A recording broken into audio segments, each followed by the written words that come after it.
سلام بیننده گرامی، سرخط خبرها از رادیو آزادی چنین است.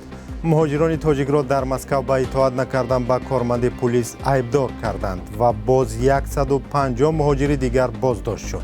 رهبر اتحادیه اروپا با 5 پرزیدنت کشورهای آسیای مرکزی از جمله امامعلی رحمان در قرقیزستان وا می‌خورد. شب گذشته با درون به مسکو حمله کردند. منصبداران اوکراینی میگویند صبح 30 می شهر کیف پایتخت اوکراین با حمله نوی هواپیماهای بی سرنشین روسیه روبرو شد که در نتیجه یک کس فوت دیده، چند تن دیگر زخمی شد. ویتالی کلیچکو رئیس شهر کیف در شبکه‌های اجتماعی خبر داده است که خدمات نجات به مردم ضرر دیده کمک رسانیده 20 نفر را به جای امن انتقال دادند.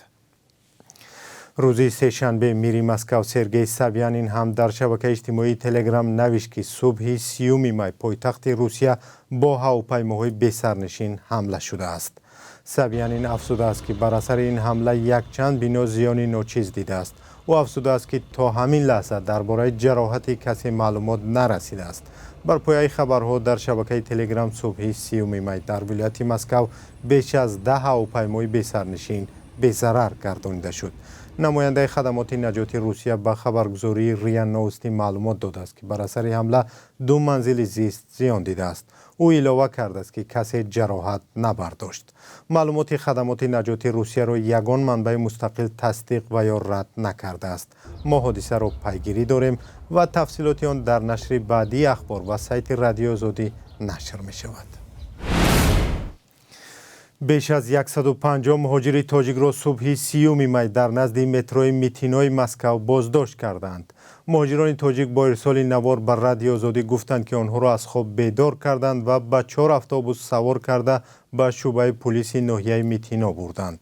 زمانی تهیه خبر مهاجران گفتند که آنها در صحن شعبه پلیس قرار دارند و نمیدانند که با آنها چی برخورد خواهد شد.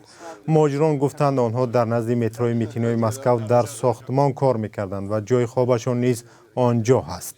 مقامات روسیه این حادثه را شرح ندادند. هنوز سفارت تاجیکستان نیز به این خبر واکنش نکرده است. چند روز اخیر بازداشت و فشار به مهاجران تاجیک در روسیه افزایش یافته است. از جمله 10 مهاجر تاجیک که روز 28 می در یک ورزشگاه در ناحیه مژایسکی روسیه دستگیر شده بودند به نقض قاعده‌های بدوباش، میده آبوشی و اطاعت نکردن به امر کارمند پلیس متهم شدند. روز 29 می نواری دست به پشت هم و قدم زدن مهاجران در ورزشگاه در شبکه‌های اجتماعی نشر شد. رسانه‌های روسیه نوشتند که آنها گویا کودکان محلی را از ورزشگاه بیرون کرده خودشان آنجا فوتبال بازی کردند. خبرگزاری اینترفاکس روسیه از قول پلیس روسیه خبر داده است که 49 مهاجر را پس از بازداشت به شعبه پلیس بردند و نسبتشان سند ترتیب دادند. این رسانه شرح نداده است که مهاجران را چی انتظار است، ولی معمولا با اتهامی که علیه آنها اعلان شده است در گذشته مهاجران را اخراج می‌کردند. روز 28 می دسته فوتبال روشن دسته استقلال را شکست داد و سوپر جام تاجیکستان را به دست آورد.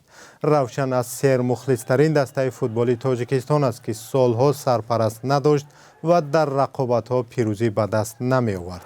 ما در برنامه اخباری امروز درباره خردترین مخلصی دسته روشن و این دسته گزارش داریم که آن را ساعت 18 به وقت دوشنبه و ساعت 16 به وقت مسکو تماشا کنید. حکومت قرقیزستان خبر داد که دور نوی ملاقات رهبران 5 کشور آسیای مرکزی و مسئولان اتحادیه اروپا برگزار خواهد شد. مرادبک عظیمباقیف مدیر شعبه سیاست خارجی دستگاه اجرایی پرزیدنت قرقیزستان گفت واخوری در روزهای 2 و 3 ایون امسال در چالپان آتش می‌گذارد. وی افزود در واخوری پرزیدنت‌های قزاقستان و قرقیزستان، تاجیکستان و ازبکستان، سروزیر ترکمنستان و رئیس شورای اروپا شارل میشل اشتراک خواهند کرد. رهبران 5 کشور آسیای مرکزی و مسئول شورای اروپا بار آخر ماه اکتبر سال 2022 در قزاقستان واخورده بودند.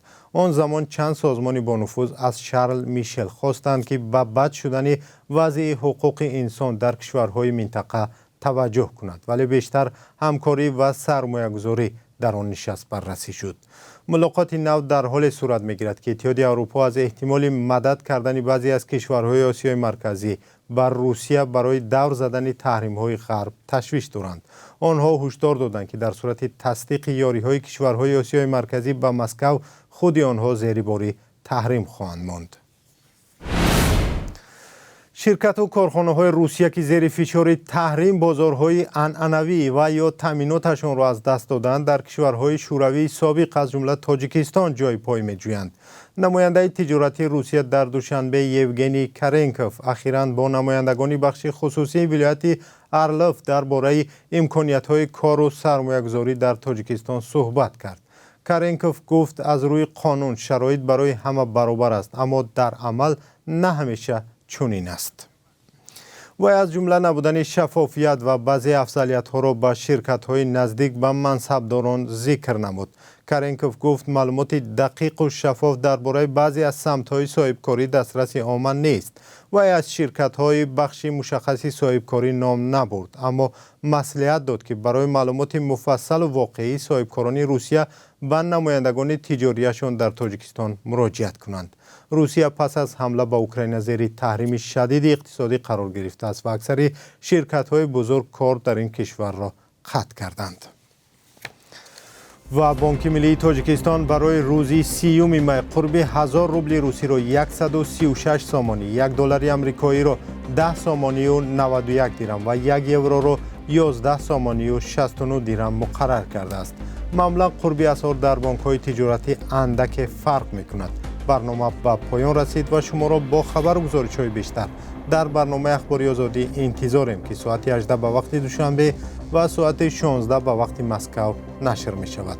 تا برنامه‌های دیگر، خدا نگهدار.